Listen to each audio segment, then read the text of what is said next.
ராதிகாவோட அவங்க அம்மாவும் ராதிகாவும் ஈஸ்வரி பாட்டியா வச்சு செஞ்சுட்டு இருக்காங்க. ஸோ கோபி வந்துட்டு இதெல்லாமே வந்துட்டு தாங்க முடியாமல் ஈஸ்வரி பாட்டியா மறுபடியும் பாக்கியலட்சுமி வீட்டுக்கு வந்து அனுப்பிச்சு வச்சிருவாங்கன்னு நினைக்கிறவங்க வீடியோக்கு லைக் பண்ணி தருவீங்க.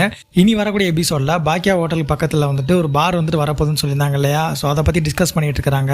செல்வி வந்துட்டு என்ன ஐடியா கொடுக்குறாங்க அப்படின்னா, பழனிட்ட வந்துட்டு இந்த மாதிரி நம்ம ஐடியா கேட்கலாமா, இல்லை அப்படின்னா பக்கத்தில் வந்து இந்த மாதிரி பார் வரப்போகுது, அதை வந்து தூக்க சொல்லி வந்துட்டு ஹெல்ப் கேட்கலாமா அப்படின்ற மாதிரி வந்துட்டு சொல்கிறாங்க.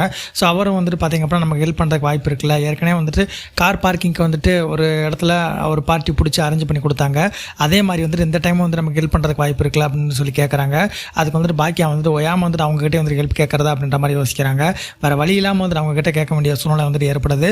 ஸோ அது மட்டும் இல்லாமல் செலின் கடையில் வந்துட்டு ஒரு சின்ன மனஸ்தாபம் வந்துட்டு ஏற்படுது. என்ன அப்படின்னு பார்த்தீங்கன்னா, ஸோ செலின் வந்துட்டு பார்த்தீங்கன்னா நீ வந்து இந்த குடும்ப பொறுப்புக்கெல்லாம் வந்துட்டு ஒத்து வர மாட்டா அப்படின்னு வந்துட்டு சொன்னதும் ஸோ ஜெனி வந்து ரொம்பவே வந்துட்டு அப்செட் ஆயிடுறாங்க. ஸோ குடும்ப பொறுப்புக்கு வந்துட்டு இப்படி ஒத்து வரல அப்படின்னா நாளை பின்ன நம்ம தனியாக வந்துட்டு போயிட்டோம் அப்படின்னா எப்படி வந்து என்னால் சமாளிக்க முடியும், நீங்கள் வந்துட்டு அசால்ட்டாக வந்து குடும்ப பொறுப்புக்கு ஒத்து வர மாட்டேன்னு சொல்கிறீங்களா அப்படின்னு சொல்கிறாங்க. நம்ம வந்துட்டு இங்கே தானே கடைசி வரைக்கும் இருக்க போகிறோம். ஸோ அப்புறம் என்ன, நீ மாட்டு ஜாலியாகிரு அப்படின்ற மாதிரி வந்துட்டு பேசுகிறாங்க. ஆனால் நீ சொல்கிறது வந்துட்டு ஒத்து வராது அப்படின்ற மாதிரி வந்துட்டு செலின் கிட்ட வந்துட்டு பேசிகிட்டு இருக்கிறாங்க.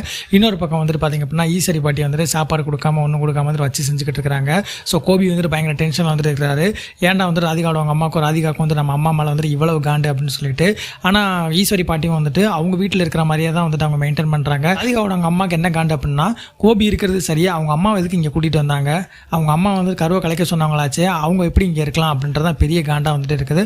உங்களோட கருத்துக்கள் எதுவாக இருந்தாலும் மறக்காம கான்பாக்ஸ் லீவ் பண்ணிட்டு அடுத்த ஒரு ப்ரோமோ அண்ட் அப்டேட் தெரிஞ்சுக்கப்பவே சப்ஸ்கிரைப் பண்ணிக்கோ.